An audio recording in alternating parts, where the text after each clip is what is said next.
చెయ్యి మీరు డెసిషన్ సరిగ్గా తీసుకోలేకపోతున్నారా? అంటే డెసిషన్ తీసుకోవటంలో డిలే అవుతుందా?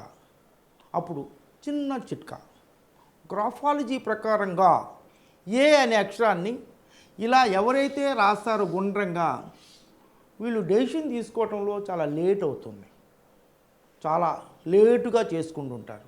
వీళ్ళు షార్ప్గా ఇమ్మీడియట్గా డెసిషన్ తీసుకోవాలి అనుకునేటైతే ఎవరైనా కానీ షార్ప్గా ఇలా పిరమిడ్ లాగా చేయగలిగితే చూడండి, అంటే అక్షరాలు రాసినంత మాత్రాన మనకి డెసిషన్ మారుతుందా అంటే ఎస్, కరెక్ట్.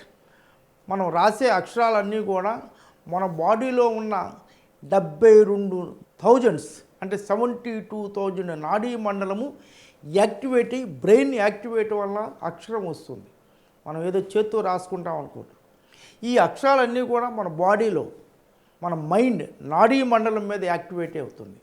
ఎవరైనా కానీ మీరు డెసిషన్ సరిగ్గా తీసుకోలేకపోతే వాళ్ళు ఏ అనే అక్షరాన్ని కరెక్ట్గా ఇలా రాయండి. చూడండి, దీన్ని ఈ ఏ అనే అక్షరాన్ని ఒక 41 డేస్ ఒక 23 టైమ్స్ రాయండి. చూడండి, మీ డెసిషన్ టేకింగ్లో చాలా మార్పులు వస్తాయి. గ్రాఫాలజీ అనేది ఒక అద్భుతమైన సబ్జెక్ట్, కాకపోతే మనకి ఇంకా డెవలప్ కాలేదు. న్యూమరాలజీ కూడా 1995 నుంచి నేను టీవీలో చెప్పబట్టి ఇప్పుడు అందరూ న్యూమరాలజీకి వచ్చారు. ఒక 5 ఏళ్ళు చూడండి, తర్వాత అందరూ గ్రాఫాలజీకి వస్తారు. ఎవరైనా ఇలా రాయండి, మీరు షార్ప్ డెసిషన్ తీసుకునే అవకాశాలు ఎక్కువ ఉన్నాయి. చూడండి.